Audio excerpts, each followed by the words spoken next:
ഒരു വീട് വെക്കാൻ അല്ലെങ്കിൽ ഒരു കാർ വാങ്ങാനൊക്കെ വേണ്ടി മിക്ക ആളുകളും ലോൺ എടുക്കാറുണ്ട്. എന്നിട്ട് EMI ആയി അത് തിരിച്ചടക്കും. എന്നാൽ ഇതുമായി താരതമ്യം ചെയ്യാവുന്ന ഒന്നാണ് നമ്മുടെ SIPയും. ഭാവിയിൽ ഒരു വീടോ ഒരു കാറോ ഒക്കെ സ്വന്തമാക്കാൻ വേണ്ടി SIPയിലൂടെ പണം സ്വരുക്കൂട്ടുന്നവരുമുണ്ട്. ഈ വീഡിയോയിൽ നമ്മൾ ചെയ്യാൻ പോകുന്നത് EMIയും SIPയും തമ്മിലുള്ള കമ്പാരിസൺ ആണ്. ഈ രണ്ട് കാര്യങ്ങളുടെയും പ്രത്യേകതകൾ, വ്യത്യാസങ്ങൾ, ഗുണങ്ങൾ, ഡീമെറിറ്റ്സ് ഒക്കെ നമുക്ക് ഡിസ്കസ് ചെയ്യാം. Welcome to grow Malayalam. This is Shayas Rafiya Moideen. നിങ്ങൾ ഇതുവരെയും നമ്മുടെ ചാനൽ സബ്സ്ക്രൈബ് ചെയ്തിട്ടില്ലെങ്കിൽ ഇപ്പോൾ തന്നെ സബ്സ്ക്രൈബ് ചെയ്യാൻ ഓർമ്മിപ്പിക്കുകയാണ്. ഇൻവെസ്റ്റിങ്ങും അതുപോലെ തന്നെ വെൽത്ത് ജനറേറ്റ് ചെയ്യുന്നതുമായി ബന്ധപ്പെട്ട ഇൻട്രസ്റ്റിംഗ് കോണ്ടന്റ്സ് ഓരോ ആഴ്ചയും നമ്മൾ അപ്ലോഡ് ചെയ്യുന്നതാണ്. So don't miss it. Now let's start. ആദ്യം EMI എന്താണെന്ന് പറഞ്ഞുകൊണ്ട് തുടങ്ങാം. എല്ലാവർക്കും അറിയുന്ന ഒരു കാര്യം തന്നെ ആയിരിക്കുമെങ്കിലും ഒരു സ്റ്റാർട്ടിങ്ങിന് വേണ്ടി വളരെ ഷോർട്ടായിട്ട് പറയാം. ഇതിൻ്റെ full form equated monthly instalments എന്നാണ്. നമ്മൾ എന്തെങ്കിലും ഒരു ആവശ്യത്തിനായി എടുക്കുന്ന ഒരു ലോൺ മാസാമാസം ഒരു നിശ്ചിത തുകയായി തിരിച്ചടക്കുന്നതിനെയാണ് EMI എന്ന് പറയുന്നത്. നമ്മൾ ഓരോ മാസവും എത്ര തുകയാണ് അടയ്ക്കേണ്ടത്, അതിനെ എത്ര മാസം കൊണ്ടാണോ അടച്ചു തീർക്കേണ്ടത് ആ എണ്ണം കൊണ്ട് ഗുണിച്ചാൽ കിട്ടുന്നതാണ് തിരിച്ചടക്കേണ്ട ടോട്ടൽ എമൗണ്ട്. നമുക്ക് ലോണായി കിട്ടിയ എമൗണ്ടിനെ പ്രിൻസിപ്പൽ എമൗണ്ട് എന്ന് പറയും. ഈ പ്രിൻസിപ്പൽ എമൗണ്ടും അതിൻ്റെ പലിശയും കൂടെയാണ് പല തവണകളിലായി നമ്മൾ തിരിച്ചടക്കേണ്ടത്. ലോൺ എടുത്ത ആൾ തിരിച്ചടക്കേണ്ട പലിശ എത്ര മാത്രമായിരിക്കും, അത് കൂടുതലായിരിക്കുമോ കുറവായിരിക്കുമോ എന്ന് പെട്ടെന്ന് മനസ്സിലാക്കാൻ വേണ്ടി നമുക്ക് കണക്കിലെടുക്കാവുന്ന ചില ഫാക്ടേഴ്സ് ഉണ്ട്. അത് ഇങ്ങനെയാണ്. പ്രിൻസിപ്പൽ എമൗണ്ട് കൂടുതലാണെങ്കിൽ, അതായത് നമുക്ക് വലിയൊരു തുക ലോണായിട്ട് വേണമെങ്കിൽ അതിൻ്റെ പലിശയും സാധാരണ കൂടുതലായിരിക്കും. പലിശ നിരക്ക് കൂടുതലാണെങ്കിൽ തിരിച്ചടക്കേണ്ട പലിശയും സ്വാഭാവികമായും കൂടുതലായിരിക്കും. അതുപോലെ തന്നെ തിരിച്ചടവിൻ്റെ കാലാവധി വളരെ കൂടുതലാണെങ്കിൽ, അതായത് ഒരുപാട് കാലമെടുത്ത് പ്രിൻസിപ്പൽ എമൗണ്ടും പലിശയും കൂടി തിരിച്ചടച്ചാൽ മതി എന്നാണെങ്കിലും പലിശ വളരെ കൂടുതലായിട്ടാണ് കാണപ്പെടാറുള്ളത്. എഡ്യൂക്കേഷൻ ലോൺസിനേക്കാളും ഹോം ലോൺസ് ആണ് ഇന്ത്യയിൽ വ്യാപകമായിട്ടുള്ളത്. ഹോം ലോൺസിൻ്റെ റീപേയ്മെൻറ്റ് പീരിയഡ് ഏകദേശം 15 മുതൽ 30 വർഷം വരെയാണ് ഉണ്ടാകാറുള്ളത് എന്നതുകൊണ്ട് തന്നെ പലിശ കൂടുതലായിരിക്കും. അതുകൊണ്ട് തന്നെ ലോൺ നൽകുന്നവരെ സംബന്ധിച്ച് റീറ്റെയിൽ കസ്റ്റമേഴ്സിൽ നിന്നും ഏറ്റവും കൂടുതൽ പലിശ ജനറേറ്റ് ചെയ്യാൻ കഴിയുന്നതും ഹോം ലോൺസിൽ നിന്ന് തന്നെയാണ്. അടുത്തത് SIP, സിസ്റ്റമാറ്റിക് ഇൻവെസ്റ്റ്മെൻറ്റ് പ്ലാൻ എന്നാണ് SIPയുടെ ഫുൾ ഫോം. SIPയെ കുറിച്ചും നിങ്ങൾക്ക് അറിയുന്നതായിരിക്കും, എന്നാലും വളരെ ഷോർട്ടാക്കി നമുക്കൊന്ന് വിശദീകരിക്കാം. EMIയുടെ നേരെ ഓപ്പോസിറ്റ് പ്രക്രിയയാണ് ഇവിടെ നടക്കുന്നത് എന്ന് വേണമെങ്കിൽ നമുക്ക് പറയാം. ഇവിടെ മാർക്കറ്റിൽ അവൈലബിൾ ആയിട്ടുള്ള ഒരു ഇൻവെസ്റ്റ്മെൻറ്റ് പ്രൊഡക്റ്റിൽ നമ്മൾ മാസാമാസം ഒരു തുക ഇൻവെസ്റ്റ് ഇടുന്നു. നമ്മൾ ഇടുന്ന ഈ തുകയും അതിൻ്റെ കൂടെ കോമ്പൗണ്ടിങ്ങിലൂടെ കിട്ടുന്ന തുകയും കൂടെ നമുക്ക് തിരിച്ചു കിട്ടുന്നു. ഏറ്റവും വ്യാപകമായിട്ടുള്ള SIPs മ്യൂച്വൽ ഫണ്ടുകൾ തന്നെയാണ്. ഒരു ലോങ് ടേം വെൽത്ത് ഉണ്ടാക്കാനുള്ള ഏറ്റവും മികച്ച മെക്കാനിസമാണ് SIP എന്ന് പറയാം. ഇതിൻ്റെ ഒരു ഗുണം എന്താണെന്ന് വെച്ച് കഴിഞ്ഞാൽ, സ്റ്റോക്ക് മാർക്കറ്റിൽ നമ്മൾ സ്റ്റോക്കുകൾ വാങ്ങി ഇൻവെസ്റ്റ് ചെയ്യുമ്പോൾ ഇൻവെസ്റ്റ് ചെയ്യുന്ന ടൈമിംഗ് വളരെ പ്രധാനമാണെന്ന് നമുക്കറിയാം. എപ്പോൾ ഇൻവെസ്റ്റ് ചെയ്യുന്നു, എപ്പോൾ നമ്മൾ നമ്മുടെ ഷെയറുകൾ വിൽക്കുന്നു എന്നതൊക്കെ നമ്മുടെ റിട്ടേൺസിനെ ബാധിക്കുന്ന ഫാക്ടേഴ്സാണ്. എന്നാൽ SIPയിൽ ആവറേജിംഗ് എന്നൊരു മെക്കാനിസം ഉള്ളതുകൊണ്ട് ഈ ടൈമിംഗ് ഒരു പ്രശ്നമാകുന്നില്ല. ദീർഘകാലത്തേക്ക് SIPയിലൂടെ നിക്ഷേപം നടത്തുമ്പോൾ കണ്ടിന്യൂസ് ആവറേജിങ്ങിലൂടെ മാർക്കറ്റിനേക്കാൾ ബെറ്ററായ ഒരു പൊസിഷൻ മെയിൻറ്റെയിൻ ചെയ്യാൻ ഇൻവെസ്റ്റേഴ്സിന് സാധിക്കുന്നു. 500 രൂപ മുതൽ മുകളിലേക്ക് നമുക്കൊരു SIP ആരംഭിക്കാവുന്നതാണ്. എത്ര കാലത്തേക്ക് വേണമെങ്കിലും നമുക്കിത് ആരംഭിക്കാം. ഇനി EMIയും SIPയും തമ്മിൽ നമുക്കൊന്ന് കമ്പയർ ചെയ്ത് നോക്കാം. ഹോം ലോണിൻ്റെ പലിശ നിരക്ക്, ഇൻട്രസ്റ്റ് റേറ്റ് 6.5% to 10% ആണ് നിലവിലുള്ളത്. അതേസമയം SIPയുടെ റിട്ടേൺ റേറ്റ് മ്യൂച്വൽ ഫണ്ടിൻ്റെ ടൈപ്പ് അനുസരിച്ച് പല തരത്തിൽ വരാം. പക്ഷേ ഒരു ഏകദേശ കണക്ക് വെച്ച് പറയുകയാണെങ്കിൽ ഇക്വിറ്റി മ്യൂച്വൽ ഫണ്ടുകൾക്ക് 12 to 16% വരെയും ബാലൻസ്ഡ് ഫണ്ടുകൾക്ക് 7 മുതൽ 11% വരെയുമാണ് റിട്ടേൺസ് കിട്ടാറുള്ളത്. ഈ ഇക്വിറ്റിയും ഡെറ്റും കൂടി അടങ്ങിയ ഫണ്ടുകളാണ് ബാലൻസ്ഡ് ഫണ്ടുകൾ.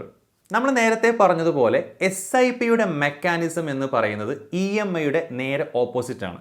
ഇത് രണ്ടും കമ്പയർ ചെയ്യാൻ വേണ്ടി എളുപ്പത്തിൽ മനസ്സിലാക്കുന്ന ഒരു എക്സാമ്പിൾ നമുക്ക് എടുക്കാം. നമ്മുടെയൊക്കെ എയിം എന്ന് പറയുന്നത് ഫിനാൻഷ്യൽ ഇൻഡിപെൻഡൻസ് ഉണ്ടാക്കുക, അതായത് സാമ്പത്തിക സ്വാതന്ത്ര്യം കൈവരിക്കുക എന്നതാണല്ലോ. ഇതിലേക്ക് എത്താൻ വേണ്ടി നമ്മൾ പണിയുന്ന ഒരു ബ്രിഡ്ജാണ്, ഒരു പാലമാണ് SIP എന്ന് പറയാം. SIPയിലൂടെ നമ്മൾ ഓരോ തവണ നടത്തുന്ന ഇൻവെസ്റ്റ്മെൻറ്റും ഈ പാലം പണിയാനുള്ള ഓരോ ഇഷ്ടികകളാണ് എന്നും പറയാം. SIPയുടെ മാജിക് എന്താണെന്ന് വെച്ചാൽ നമ്മുടെ ഫിനാൻഷ്യൽ ഫ്രീഡത്തിലേക്കുള്ള ഈ പാലം പൂർത്തിയാകാൻ എത്ര ഇഷ്ടികകൾ വേണോ അതിനേക്കാൾ കുറച്ച് ഇഷ്ടികകൾ നമ്മൾ നമ്മുടെ വക വെച്ചാൽ മതി. ബാക്കി നമ്മൾ വെക്കാതെ തന്നെ ഫിൽ ചെയ്യപ്പെടുന്നു. കാരണം SIPയിൽ നമ്മൾ നടത്തുന്ന ഇൻവെസ്റ്റ്മെന്റ് കാലക്രമേണ സ്വയം വളർന്നു വലുതാകും. ഉദാഹരണത്തിന് 15 വർഷം ഓരോ മാസവും 5000 രൂപ വെച്ച് നമ്മൾ ഒരു മ്യൂച്വൽ ഫണ്ടിൽ ഇൻവെസ്റ്റ് ചെയ്യുകയാണെങ്കിൽ നമ്മുടെ ടോട്ടൽ ഇൻവെസ്റ്റ്മെന്റ് എന്ന് പറയുന്നത് ₹5000 × 15 × 12, അതായത് 9 ലക്ഷം രൂപ. ഇത്രയുമാണ് നമ്മൾ ഇൻവെസ്റ്റ് ചെയ്തിട്ടുള്ളത്. ഈ SIPയുടെ ആവറേജ് റിട്ടേൺ 8% ആണെന്നിരിക്കട്ടെ. അങ്ങനെയാണെങ്കിൽ ഈ കാലയളവ് കൊണ്ട്, അതായത് 15 വർഷം കൊണ്ട് നമ്മൾ ഇൻവെസ്റ്റ് ചെയ്തതിന് പുറമെ 8.42 lakh rupees കൂടി നമുക്ക് കിട്ടും. അതായത് 15 വർഷം കൊണ്ട് 9 ലക്ഷം നിക്ഷേപിച്ച നമുക്ക് 15 വർഷം കഴിയുമ്പോൾ കിട്ടുന്നത് 17.42 lakh rupees ആണ്. ഇനി ഹോം ലോണിലേക്ക് വന്നാൽ ഇവിടെയും നമ്മളൊരു പാലം പണിയുക തന്നെയാണ്. ഒരു വീടുണ്ടാക്കാനായിരിക്കാം, അല്ലെങ്കിൽ ഒരു കാർ വാങ്ങാനായിരിക്കാം. അതിനു വേണ്ട മുഴുവൻ എമൗണ്ടും അവ വാങ്ങുമ്പോൾ തന്നെ ഇറക്കാതെ ഘട്ടം ഘട്ടമായി നമ്മൾ ഇറക്കുന്നു. പക്ഷേ SIPയുടെ ബ്രിഡ്ജിൻ്റെ ഓപ്പോസിറ്റാണ് ഇവിടെ നടക്കുന്നത്. ഇവിടെ അങ്ങനെ ഒരു പാലത്തിന് വേണ്ട ഇഷ്ടികകളുടെ എണ്ണത്തേക്കാൾ കൂടുതൽ ഇഷ്ടികകൾ നമ്മൾ വെക്കേണ്ടി വരും. നമുക്കറിയാം, ലോൺ എടുക്കുമ്പോൾ പ്രിൻസിപ്പൽ എമൗണ്ടിനൊപ്പം നമ്മൾ അടച്ചു തീർക്കേണ്ട പലിശ യഥാർത്ഥത്തിൽ നമ്മുടെ കയ്യിൽ കിട്ടിയതല്ല. അത് നമുക്ക് പണം കടം തരുന്നവർക്ക് നമ്മൾ നൽകുന്ന ഇൻസെൻറ്റീവ് ആണ്. ഫോർ എക്സാമ്പിൾ, നമുക്ക് 3,75,000 രൂപ ആവശ്യമാണ്. അതിനുവേണ്ടി നമ്മൾ ലോൺ എടുക്കുന്നു. അപ്പോൾ ഇവിടെ നമ്മുടെ പ്രിൻസിപ്പൽ എമൗണ്ട് 3,75,000 രൂപയാണ്. 15 വർഷമാണ് നമ്മുടെ തിരിച്ചടവിനുള്ള കാലാവധി എന്നിരിക്കട്ടെ. ഓരോ മാസവും 5,000 rupees വെച്ചാണ് നമ്മൾ അടയ്ക്കേണ്ടത്. അങ്ങനെയാണെങ്കിൽ 8% പലിശ നിരക്ക് എന്നും കൂടെ വരികയാണെങ്കിൽ ഈ 15 വർഷം കൊണ്ട് നമ്മൾ തിരിച്ചടക്കുന്ന മൊത്തം തുക 5.25 lakh rupees ആയിരിക്കും. അതായത് 3,75,000 രൂപയാണ് നമ്മൾ ലോൺ എടുത്തത്. തിരിച്ചടക്കേണ്ടി വരുന്ന ടോട്ടൽ എമൗണ്ട് 5.25 lakh rupees ആണ്. ഇതിൽ നിന്ന് നമുക്ക് SIPയും EMIയും തമ്മിലുള്ള കോൺട്രാസ്റ്റ് കൃത്യമായി മനസ്സിലാക്കാൻ പറ്റും അല്ലേ?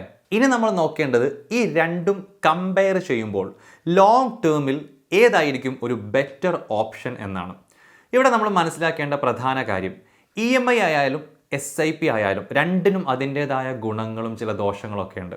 ഉദാഹരണത്തിന്, നമുക്കൊരു കാറോ വീടോ വാങ്ങണം എന്നുണ്ടെങ്കിൽ നമുക്ക് ഈ 2 വഴികളിൽ ഏതെങ്കിലും ഒന്ന് തിരഞ്ഞെടുക്കാം. ഉദാഹരണത്തിന്, ഒരു ലോൺ എടുക്കുക, എന്നിട്ട് എത്രയും പെട്ടെന്ന് ഈ വീടോ അല്ലെങ്കിൽ കാറോ സ്വന്തമാക്കുക. അതിനുശേഷം EMI അടച്ചുകൊണ്ടിരിക്കുക. ഇതാണ് ഒരു റൂട്ട്. നമ്മുടെ രണ്ടാമത്തെ വഴി എന്ന് പറയുന്നത് SIP വഴി കുറച്ചധികം കാലം ഇൻവെസ്റ്റ് ചെയ്തുകൊണ്ടിരിക്കുക, അങ്ങനെ സേവിങ്സ് വളർത്തിക്കൊണ്ടുവരിക.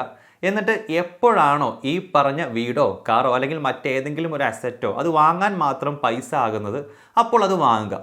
EMI റൂട്ടിലൂടെ പോകുന്ന ഒരാൾക്ക് കിട്ടുന്ന അഡ്വാൻറ്റേജ്, അതായത് ഗുണം എന്ന് പറയുന്നത്, അയാൾ ആഗ്രഹിക്കുന്ന അസറ്റ് കയ്യിൽ എത്തിക്കാൻ അധികകാലം കാത്തു നിൽക്കേണ്ടി വരുന്നില്ല എന്നതാണ്. അയാൾ ലോൺ എടുക്കുന്നു, ആ കാശ് കൊണ്ട് പെട്ടെന്ന് തന്നെ ഈ അസറ്റ് വാങ്ങാം, പെട്ടെന്ന് തന്നെ അത് ഉപയോഗിച്ച് തുടങ്ങുകയും ചെയ്യാം അതിൻ്റെ പ്രവർത്തനങ്ങൾ. പക്ഷേ പ്രശ്നം എന്താണെന്ന് വെച്ച് കഴിഞ്ഞാൽ, പതിയെ ആണെങ്കിലും ആ അസറ്റിൻ്റെ യഥാർത്ഥ വിലയേക്കാൾ കൂടുതൽ പൈസ ഇയാൾ കൊടുക്കേണ്ടി വരും എന്നതാണ്. പലിശ ഇവിടെ എക്സ്ട്രാ വരുന്നത് കൊണ്ടാണ് ഇത് സംഭവിക്കുന്നത്. ഇത് മാത്രമല്ല, മറ്റൊരു ദോഷമുള്ളത്, EMI എന്ന് പറയുന്നത് ഒരു ബാധ്യതയാണ്. തിരിച്ചടവ് മുടങ്ങിയാൽ അല്ലെങ്കിൽ തിരിച്ചടക്കാൻ സാധിക്കാതെ വന്നാൽ നമ്മൾ ആ ലോൺ കൊണ്ട് എന്താണോ സ്വന്തമാക്കിയിട്ടുള്ളത് ആ അസറ്റ് നമുക്ക് പണം ലോണായി തന്നവർക്ക് പിടിച്ചെടുക്കാൻ വേണമെങ്കിൽ. അതുകൊണ്ട് ഒരു ലോൺ എടുത്തുകൊണ്ട് വലിയ റിസ്ക് ഫാക്ടറുള്ള കാര്യങ്ങൾക്ക് ഇറങ്ങി പുറപ്പെടുന്നത് അത്ര നല്ല ഏർപ്പാടല്ല. മാത്രമല്ല, EMI എടുക്കുന്ന ആളെ സംബന്ധിച്ച് അത് അയാളുടെ ഓവറോൾ വെൽത്തിൻ്റെ വളർച്ച, അയാളുടെ സമ്പാദ്യത്തിൻ്റെ വളർച്ച കുറക്കുന്ന ഒരു കാര്യമാണ്.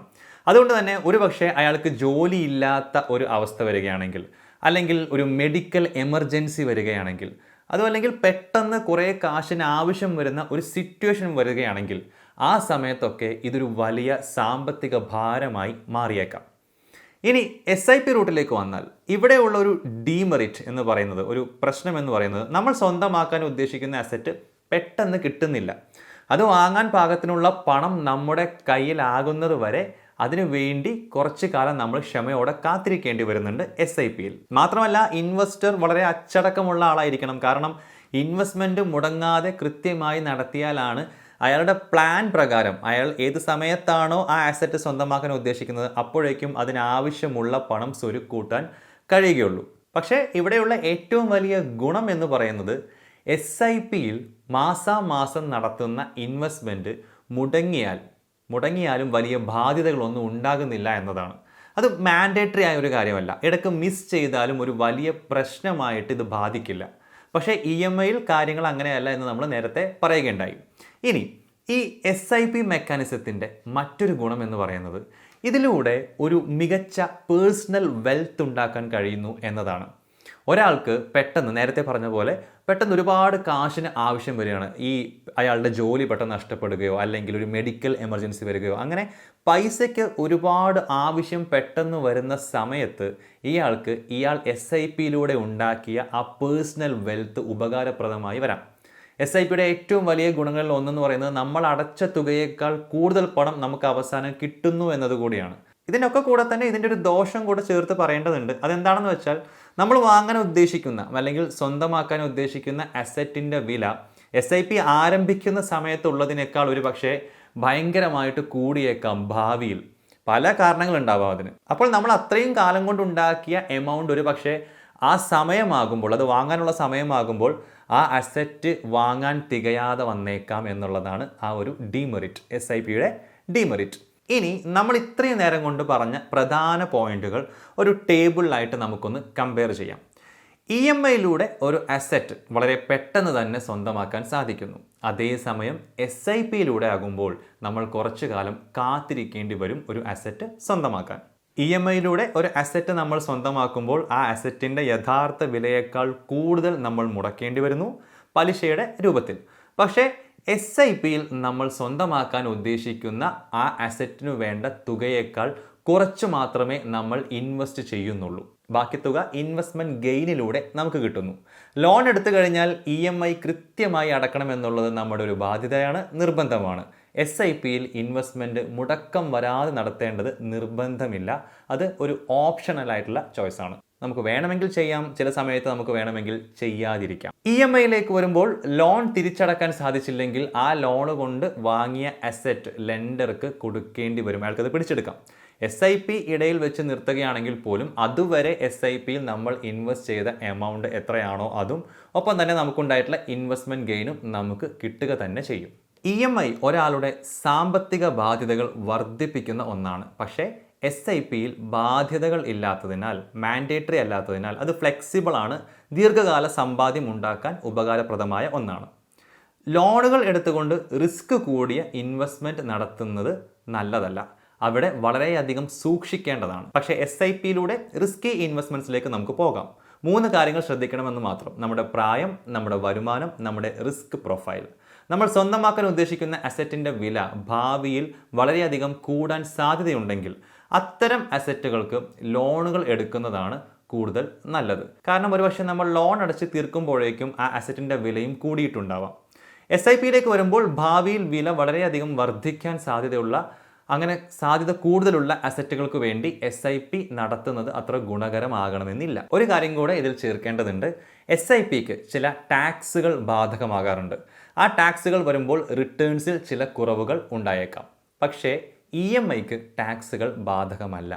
ഇത്രയും കാര്യങ്ങളിൽ നിന്ന് നമുക്ക് എത്താവുന്നൊരു നിഗമനം എന്ന് പറയുന്നത്, ഒരു ഇൻവെസ്റ്റർ ഒരു അസറ്റ് സ്വന്തമാക്കുന്നതിന് വേണ്ടി ഏത് റൂട്ടിലൂടെ സഞ്ചരിക്കണമെന്ന് ഒരു ഇൻവെസ്റ്റർ തീരുമാനിക്കേണ്ടത് ഈ 2 റൂട്ടുകളുടെയും ഗുണങ്ങളും ദോഷങ്ങളും മനസ്സിലാക്കി അയാൾക്ക് കൂടുതൽ കംഫർട്ടബിൾ ആയിട്ടുള്ള ഓപ്ഷൻ തിരഞ്ഞെടുക്കുക എന്നതാണ്. ഇത് രണ്ടും തമ്മിലുള്ള വ്യത്യാസങ്ങൾ, രണ്ടിൻ്റെയും ഗുണങ്ങൾ, ദോഷങ്ങൾ എന്നിവ കൃത്യമായി മനസ്സിലാക്കുക, അത് വിശകലനം ചെയ്യുക.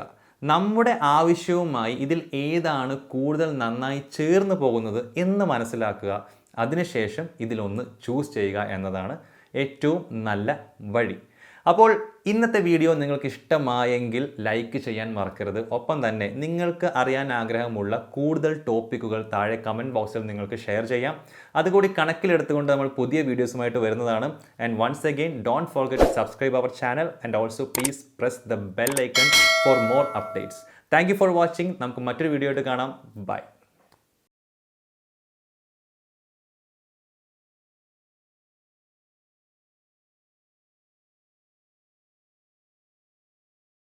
Investment in securities market are subject to market risks. Read all the related documents carefully before investing. Please read the risk disclosure documents carefully before investing in equity shares, derivatives, mutual fund, and or other instruments traded on the stock exchanges.